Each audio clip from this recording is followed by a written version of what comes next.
For January's refines and remixes, that's right, we're about to jump into some insane remixes and refines, including Lilina and Corrin. So let's go ahead and start off with Lilina herself, and we have her new refine for Studied Forblaze, which gives Slaying, and then at the start of turn, she now has a Times Pulse effect. This used to be Quick Impulse.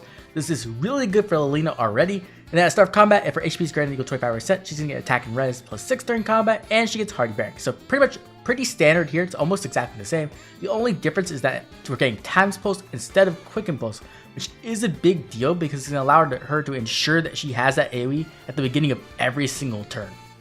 But then we go to her actual refine, and if she initiates combat, or if she's in 2 spaces of an ally, she's going to get another Attack and Res plus 5 during combat. She gets a guaranteed follow-up attack, and she also gets true damage equal to 15% of her resistance, and it works with AoEs notably. And then finally, she's going to get 30% damage reduction against the foe's first attack. Now before we continue, let's talk about Gifted Magic 2, the remix she got for her preference special.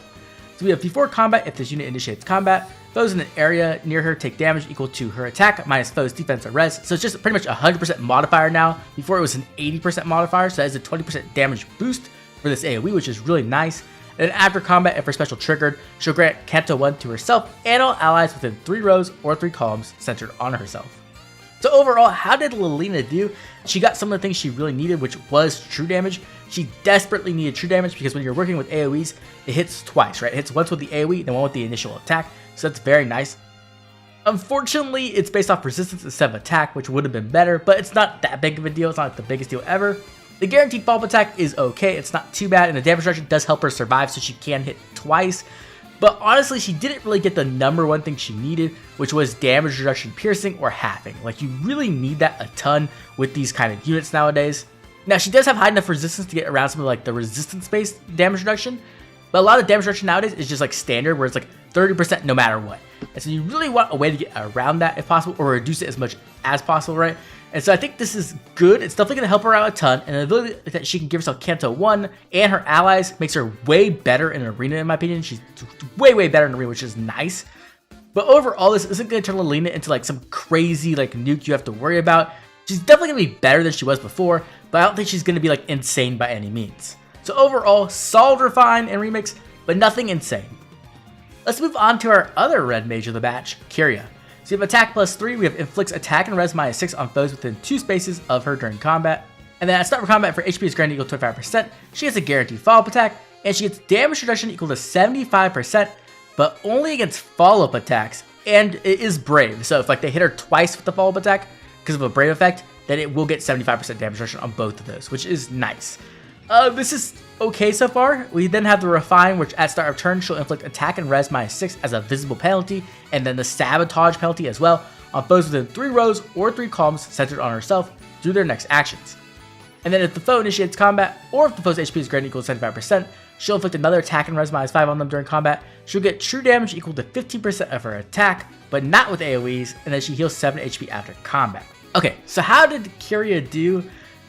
This is okay, but this is not great, right? Kiria herself is a pretty slow mage. She's kind of like trying to go for like the more bulky mage like effect. The problem is like the damage reduction she got, while it is a lot, it's only against follow-up attacks. And so she's in a very awkward position where she's very vulnerable during the first attack. You could use something like Remote Sparrow or like Remote Mirror to get a little bit of damage reduction, but honestly, that's not going to help all that much. Like, it's just not what you're looking for. Like, and she's also not fast enough to deny follow-up attacks, so if they attack into her, she's gonna get hit like for full damage, and then on the follow-up attack she might live, but like honestly she'll probably just be dead by then. Like, it's just not that great for tanking. And when it comes to nuking, you really want the damage reduction on the first attack, so that way you can hit once, right, get the damage reduction, survive, and then kill them on the second hit. She doesn't have that, so like it's just not that great of an effect. She's also very slow, so she's weak to no follow-up, or like even like follow-up denial if she doesn't have offensive no follow-up in some way.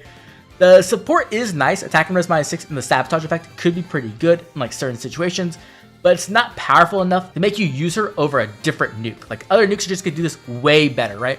You can use someone like Submarine Shamir and you're gonna get way better support and a way better unit.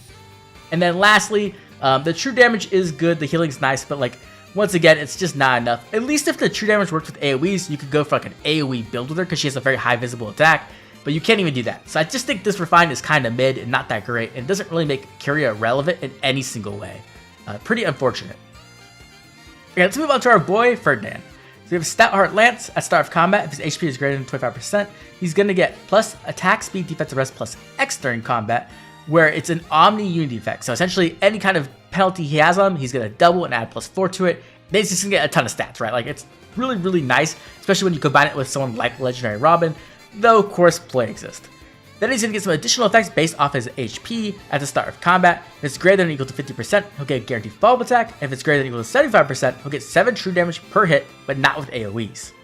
It's definitely not a bad start for Ferdinand. He's not very fast, so the guaranteed follow-up attack is nice. And he just has a way to get a ton of stats and some true damage, so not bad. But when we look at his refine, he also gets, if he initiates combat or if he's within 2 spaces of an ally, he'll get another +4 to all stats. He'll get 40% damage reduction against the foe's first attack. He does follow-up denial. Then he also heals 7 HP after combat. So overall, Ferdinand got like a good refine. It's not terrible by any means, but it's not anything like insane either. The problem is like slow calves are not in a very good position right now. And so if you're trying to go for like a more tanky cab like effect, you're not really going to be able to do it all that well because they're so vulnerable to no follow-up. And no follow-up is literally everywhere in the meta. You can have a million different ways to get it. So follow-up denial really isn't that strong unless you have like a decent speed and you have defensive no follow-up as well. So like, it's really just, it's not the best. The Omni Unity is really nice. It's going to allow Ferdinand to just get a ton of stats to be really bulky. And if you do speed stack him, it is possible he can get like decently fast with that. But you're also kind of like relying on the opponent to like not turn this on, right? Like either like them having like ploy to turn off the grand strategy or moving one of those Unity effects, or them just having like sabotage or something where they're taking advantage of your debuffs. And so it can be very good. The guaranteed follow-up attack is nice. He has like middling speed, so he can take advantage of that. But overall, this refine is just going to make Ferdinand usable. Like, you could definitely use him, but he's definitely not going to like hit the meta in any way possible. You can use him like maybe as like a Gale Force unit or something like that, but you are going to be relying on like Heavy Blade, which is not the best currently. So overall, when it comes to Ferdinand, good refine, but once again, nothing amazing. Okay, let's move on to another one of the boys of the batch, Young Merric. So he has Slaying, effective versus flying foes. If a bonus is active on him, or if the unit's HP is greater than 3%, he's going to get attack and speed +5, full no follow, and 15% true damage based off his speed, but not with AoEs. Then his refine, if he initiates combat, or if he's within 2 spaces of an ally, he'll get another attack and speed +5 during combat, gets anti-guard, and he neutralizes the foe's bonuses to speed and resistance during combat. And also when his special triggers, he will ignore damage reduction. That is right. Oh my gosh. Young Merric, whoo, showing up. He got an amazing refine here. He pretty much has everything he wants. He has stats, he has true damage, he has anti-guard, so he can guarantee get off 2 cooldown specials, which is really good because he ignores damage reduction. He even has a dull speed and resistance, meaning that he can really have an advantage when it comes to stats because he can run bonuses and his opponent really can't on the stats that are most important for Merric. So that's a very big deal as well. And the best thing too is that he is an infantry, meaning he's very, very flexible. He has very good options for his B slot, his C slot, and his A slot, so you can go with a ton of different builds, and he's going to do pretty well in all of them. Honestly, Young Merric definitely came out with like a very solid refine, especially in our current meta, which is so nuke dominant. Merric's going to do really well there, and you're going to really be able to use him in a few different game modes, such as Ether Raid's defense. You could even use him in summer duels. He's definitely not as powerful as some of the other nukes we have, but if you are a big Merric fan, he will definitely work there. Overall, very good refine from Young Merric, once again proving to be like the sleeper best unit of that banner. Speaking of that banner, we have the GHB, Young Minerva. So you have Slaying, and then if the foe initiates combat, or if the foe's HP is greater than or equal to 75%, you're going to get +4 to all stats, you're going to get guard on the foe during combat, and you'll heal 7 HP after combat. So a little upgrade here, giving some extra healing to the base effect. But then when it comes to refine, at start of turn, if she's within 2 spaces of an ally, she'll get another attack and speed +6 as a visible bonus to herself, and she'll also give out special acceleration as a visible bonus to herself and allies within 2 spaces. And then if she's within 3 spaces of an ally, she'll get another +4 to all stats and full no follow-up. So we finally got another version of like Gnaw, essentially, with that visible special acceleration as a support. And this is much better in my opinion, and the reason for that is very simple. She can use Gale Force, Gnaw cannot. That means that Young Minerva definitely has a place in viable strategies, and she's going to offer some valuable support while performing quite well there herself. She's going to have some stats so she can go in as like a follow-up unit. She's going to be able to grant that attack and speed +6 to all of her allies and the special acceleration. And she has no follow-up, so she's going to be able to get through those tanky units who are going to try to deny her from being able to double. Overall, this unit just does really well, right? She even has Slaying, which means that she's going to be able to get a 4 cooldown Gale Force at the worst, which is really nice. So like, overall, young Minerva got a very solid refine as well. Okay, here we are with Legendary Corrin, the unit everybody's been waiting for to get her remix. It's been so long and it's been delayed for so long. Can this be good? Let's find out. So we have Slaying, and then if the foe initiates combat, or if the foe's HP is greater than equal to 75%, you're going to get plus $5 stats during combat. You're going to get special acceleration, only on Corrin's attacks notably, and then you're going to get flat damage reduction of 7 against the foe's first attack during combat, and it works with Brace. So that's pretty good. She also has Dragon Adaptive damage. But now we have the refine. At start of turn 1, if the foe's attack can trigger unit special, you get special cooldown count -2. This is massive. This is exactly what we needed. And then also at start of combat, for HP is greater than equal to 25%, she'll get another plus 4 to all stats. She'll get anti-guard, which is really good. And then she'll also get 30% damage reduction in combat, including AoEs, and she'll heal 7 HP after combat. Now before we talk about this, let's check out her preference special that got a remix. So if Negating Fang reduces damage from foes' attacks by 40%, and then after special triggers, unit's next attack deals damage equal to 40% of her attack, and then if the foe has the Brave effect, it grants special cooldown count -2 after the first time her special triggers per combat. Okay, so overall as the full package, how well did Corrin do? So first and most notably, Corrin did get the shield pulse effect, which is really vital as it charges her special, which is what she needs to have charged in order for her to work at all. Without that, like, it would be very difficult to build her without like supports essentially charging her special for her. So it's a very big win already. Unfortunately, her special acceleration wasn't improved, so it's still only based off her attacks, which is okay. But she did get anti-guard, so it's gonna make it pretty consistent for her to recharge that special, including when it's not a brave attack. So that's pretty nice as well. And then the 7 flat damage reduction, including brave attacks, is really good too, right? Getting flat damage reduction is always nice because it's not pierceable. So this is essentially going to give her 2 sources of non-pierceable DR, which is very solid. And then lastly, that 30% damage reduction and the healing is good. It is pierceable, but it is something you're going to want anyway, right? You want to stack different types of DR. That's how it really works the best.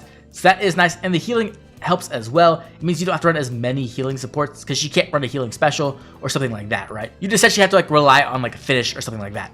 So overall, not too bad there. But Corrin didn't get everything she wanted, right? She really wanted some way to pierce damage reduction. You're essentially going to be forced to run magic no follow-up on Corrin to get any type of damage reduction having, which is good. Like, it's definitely not a bad skill on her because she doesn't have no follow-up in her weapon, so there's like no redundancy.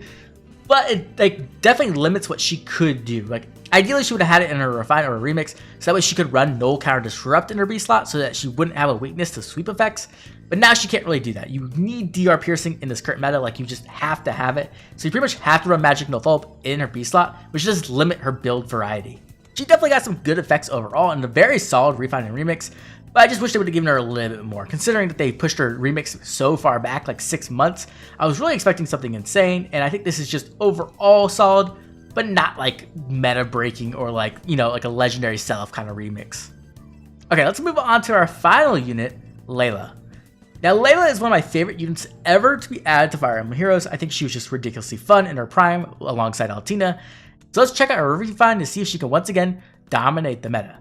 So if it's speed plus 3, and then if a unit initiates combat, or if she's within 2 spaces of an ally, she'll get another attack at speed plus 5, and she'll get true damage equal to 10% of her speed. And then also, if her speed is greater than the foe speed, or if she's within 2 spaces of her support partner, the foe cannot counterattack, and they'll swap places with their support partner after combat. When we go to the actual refine, she is at start of turn, she'll inflict a visible speed and defense -6 as a penalty, and the discord penalty on the closest foe within 5 spaces, and any foe within 2 spaces of that foe. And then also, if her HP is greater than equal to 25%, she'll get another attack at speed plus 5 during combat, and she'll get special cooldown plus 1 during combat per attack. And then after combat, if she initiated combat and attacked, she'll deal 7 damage to the target and then foes within 2 spaces. Okay, I'm gonna be honest, Leila got totally and utterly screwed over. Oh my gosh. There was one thing we needed from this refine. One thing, that's it. Anything else would have been great, but this one thing would have made her redeemed. And that was a way to get around save units, right? Now, obviously, there's a few ways they could have done this, right? They could have made it so that she just ignores save, which would have made her very, very, very good and meta. But they could have also just made it so that her swap effect activates no matter what, right? That's all I really needed. I just wanted her to be able to swap again. That is the thing that, like, that's her claim to fame, right? Is being able to swap. And she just can't do it because saves deactivate the effect. And they didn't fix that here. And so I'm so frustrated because like they just don't understand what makes Leila cool.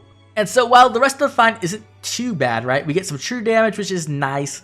We get some extra stats, which is nice. Special acceleration is okay, but without slaying, it's really not that big of a deal because you really can't use like AoEs very well or lethality very well. It's pretty much just gonna let you use 2 cooldown specials, but you're still weak to guard, so even that's not too great. And then the 7 splash damage after combat, it helps you like kill the other foes after you swap, if you swap, but it's still not too good either. And so honestly, her refined is just pretty bad. Like you're getting a unit who's a worse nuke than a majority of the other nukes in the meta currently, right? Like she's not competing with any of the new nukes at all. And so what you really have is you have like some support in the form of like the Discord and the visible debuffs, which is okay. But like the thing you really want is the swap, right? That's the whole reason why you're using Leila, is for the swap. And the fact that it still doesn't work means that there's no real reason to use Leila. And so unfortunately, I think this refine just kind of bombed as well, and it's just not very good overall, which makes me really sad because I was ready to go all in on Leila. I was ready to give her everything she could have possibly wanted, but unfortunately, without the swap, it's just really not worth it. Okay, with that said, let's go to the final part of the video. Who won the refine war for January? Okay, so when it comes to January's refine war, I think young Merric actually came out on top. He pretty much got everything he could have possibly wanted. Like he just has everything. Like he just does exactly what he wants. And he's a nuke, which is currently like the best thing in the meta. And so he's just going to fit right into the meta as it is. And he's going to do a great job there. Like he's just a really good unit overall. In second place, I'm going to put Corrin. Once again, Corrin got a lot of really good things that make her really strong, but she didn't get all the key effects she needs. And currently, tanking is definitely on the decline. They keep putting out these units that just destroy tanks. And so you really need a lot of powerful effects to ensure you can secure kills and survive. And so I think Corrin got some of that. She didn't get all of it, and she still has some big weaknesses. So I think I'm going to put her just below Merric. In A tier, we're going to have Lilina and Minerva. Both got very solid refines that let them do what they were already doing better and offer some new support effects for allies. And then down in B tier, we're going to have Ferdinand, Leila, and Kiria. Ferdinand once again got an overall solid refine, but he's in a role which just isn't that powerful in the current meta, and it's really going to be difficult to make him work at like a high level. He's going to be great if you just want to have fun with him, but other than that, I don't think he's going to really have much of an impact. And then we're going to have Leila and Kiria. Leila, once again, no swap effect means it's just not that good of a refine, and honestly, all the other effects aren't that great either. And then lastly, we have Kiria, who's just a slow mage who either wants to like be a slow nuke or like a mage tank, and she doesn't do either very well. So in my opinion, she's going to get last place for January. Okay, with that, that's going to be my refine analysis for January. I'd love to hear your opinions in the comment section down below. Let me know what you think. Who got the best refine of the month? Who do you think I underrated or overrated? And who are you planning to refine yourself? As always, I'd like to thank all my members for their constant support. This has been Oblivion. I'll catch you all later with more Fire Emblem Heroes.